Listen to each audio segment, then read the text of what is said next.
కన్యవారికి గనక చూసుకున్నట్లయితే మీకు శుక్రుడు భాగ్యభావంలోకి వస్తున్నాడు. అంటే 9వ స్థానంలోకి ఏప్రిల్ 19వ తేదీ నుంచి మే 14వ తేదీ వరకు శుక్రుడు 9వ స్థానంలో ఉంటాడు, గుర్తుపెట్టుకోండి.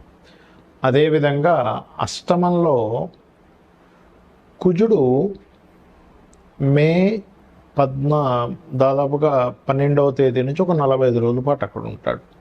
మరి శుక్రుడు తన స్వక్షేత్రంలోకి రావడము, కుజుడు తన స్వక్షేత్రంలోకి రావడం వల్ల కలిగే ఫలితాలు ఏమిటి, ఏ దేవతారాధన చేసుకోవాలి, ఎటువంటి విషయాల్లో మీకు బాగా కలిసి వస్తుంది అనేటువంటి అంశాలు చెప్తుంది నేనైనప్పటికీ చెప్పిస్తుంది సాక్షాత్ లలిత అమ్మవారిగా భావిస్తూ, ఇక్కడ శుక్రగ్రహం ఏదైతే ఉందో మీకు 9వ స్థానంలో ఉన్నందుకు ముఖ్యంగా టీచింగ్ ఫీల్డ్స్ ట్రైనింగ్ ఇవ్వడము, బ్యూటీ రిలేటెడ్ సంబంధించిన ట్రైనింగ్స్ ఇవ్వడము, మరియు రియల్ ఎస్టేట్ ద్వారా సంపాదిద్దామనుకునేటువంటి ప్రయత్నాలు, కన్స్ట్రక్షన్ రంగాల్లో ఉండేటువంటి వారికి, ట్రైనింగ్ రిలేటెడ్ రంగాల్లో ఉండేటువంటి వారికి, బ్యాంకు నుంచి ఓడీలు పొందుదాము, ఓవర్ డ్యూస్ అంటూ ఉంటాం, పొందుదామనేటువంటి ప్రయత్నం చేసేటువంటి వారికి ఖచ్చితంగా ఇక్కడ అనుకూలమైనటువంటి వాతావరణం ఉంది, గుర్తుపెట్టుకోండి.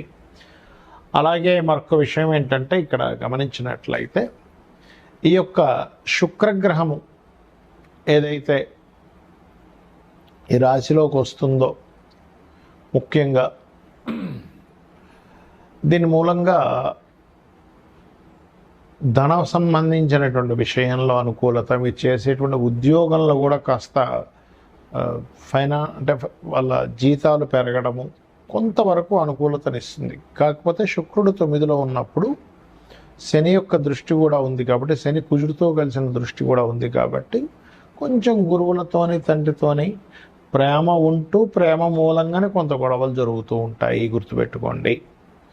అలాగే 7వ స్థానంలో శని కుజులు ఉన్నారు ప్రస్తుతం మీకు, కాబట్టి వివాహము, జీవిత భాగస్వామిని ఎంపిక చేసుకునేటువంటి విషయాలలోని కాస్త జాగ్రత్త వహిస్తూ ఉండాలి.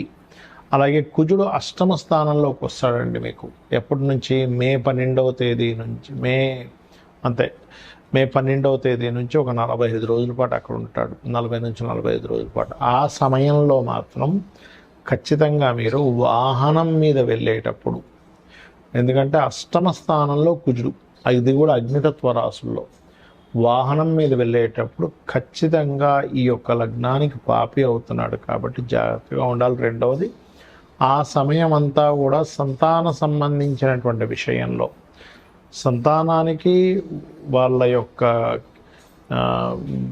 విద్యా సంబంధించిన విషయంలో అనుకూలత ఉంటుంది. కానీ ఐవీఐలు, ఐవీఎఫ్లు చేయించుకునేటువంటి వారు, ఐవీఎఫ్లు, ఐయుఐలు చేయించుకునేటువంటి వారు కాస్త జాగ్రత్త వహిస్తూ ఉండాలి. మరియు మీరు ఎక్కువగా వెంకటేశ్వర స్వామి యొక్క ఆరాధన చేయండి, అన్ని విధాలా బాగుంటుంది. అయితే ఎవరికైనా పర్సనల్ చార్ట్లో శుక్రగ్రహం చాలా ప్రాధాన్యత వహిస్తుంది, గుర్తుపెట్టుకోండి. ఎందుకు అంటే శుక్రుడు ధనాన్ని ఇచ్చే కారకుడు, ధనం మూలం ఇదం జగత్. కాబట్టి మనం చూడండి, ధనం వల్ల సంతోషం రాకపోవచ్చు, కానీ ధనం వల్ల గౌరవం వస్తూ ఉంటుంది ప్రపంచంలో. ఎందుకంటే జగత్తు మొత్తం ధనం మూలంగానే నడుస్తూ ఉంటుంది. కాబట్టి ఇక్కడ ధర్మబద్ధంగా ధనం సంపాదించమని శాస్త్రం చెప్పింది. కాకపోతే ఈ ధనానికి కారకుడైనటువంటి శుక్రగ్రహం ఏదైతే ఉందో, ఈ శుక్రుడు ప్రధానంగా మీకు రాశిలో ఉంటే ఏంటి, 12 భావాల్లో ఉంటే ఏమిటి అనేది చూసుకునే ముందు అసలు మీది లగ్నం ఏమిటి అనేటువంటిది తెలుసుకోగలగాలి. అంటే మీది గురువర్గ లగ్నమా, శనివర్గ లగ్నమా?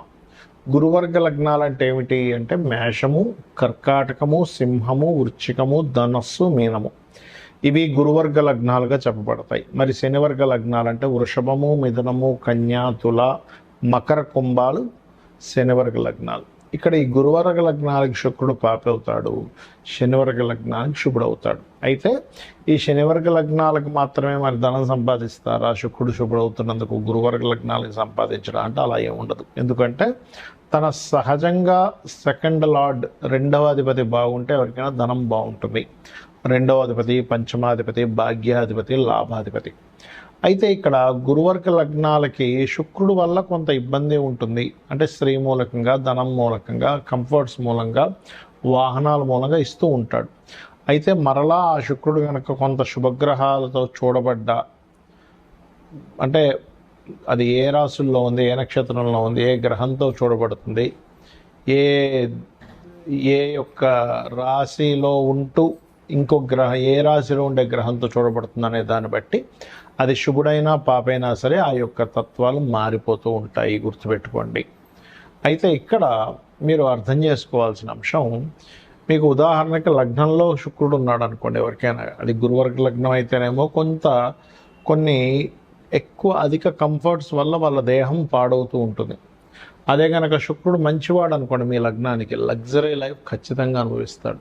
ఇక్కడ ఏమవుతుంది, లగ్జరీ వల్ల పాడవడము ఉంటుంది అంటే ఎప్పుడు సుఖంగా నిద్రపోతూ ఉన్నాడు, ఎప్పుడు కూర్చొనే ఉంటున్నాడు అనుకోండి, ప్రాబ్లం కదా. అలా కాకుండా కొంచెం ఎక్సర్సైజులు కూడా చేస్తూ ఉన్నప్పుడు ఆ దేహానికి మంచి చేస్తాడు శుక్రుడు కనుక శుభుడైతే. అయితే శుక్రుడు ఎప్పుడైనా సరే ధనస్థానంలో ఉన్నప్పుడు ఏంటంటే సహజంగా శుక్రుడు ధనస్థానంలో ఉన్నందుకు ధన సంబంధించినటువంటి విషయంలో బాగుంటుంది, అందులో ఎటువంటి సందేహం లేదు.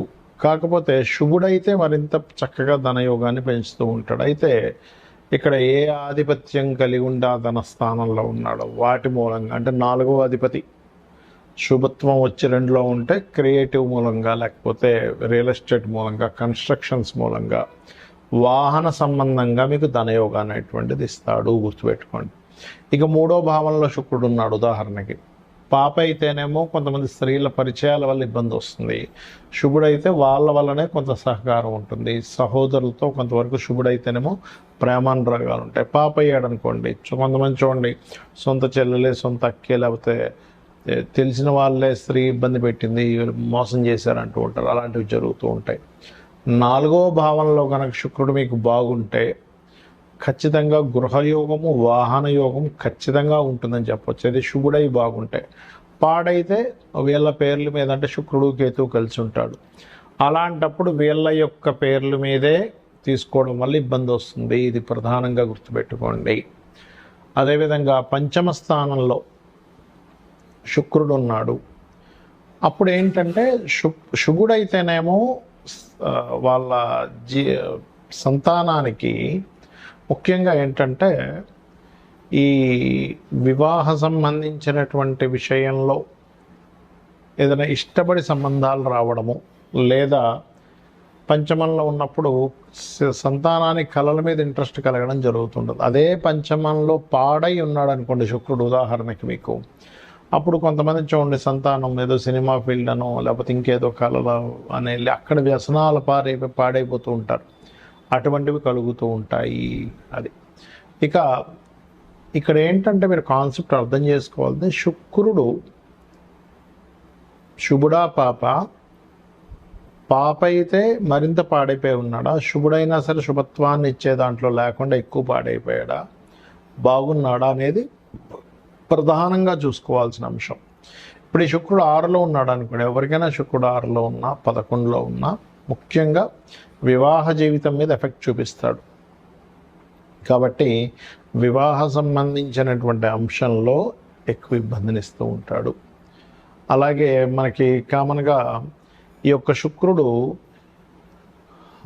7వ స్థానంలో ఉంటే ప్రేమ వివాహం అనుకుంటాం, కానీ ప్రతిసారి ప్రేమ వివాహం వాళ్ళని రూల్ లేదు. పాప అయితే ప్రేమ మూలంగానే ఇబ్బంది పడతాడు వివాహం చేసుకుందాం అని. కొంతమంది చూడండి ప్రేమించానండి కానీ దాని తర్వాత చాలా ఇబ్బంది పడ్డాను అంటూ ఉంటారు, ఇటువంటివి జరుగుతూ ఉంటాయి.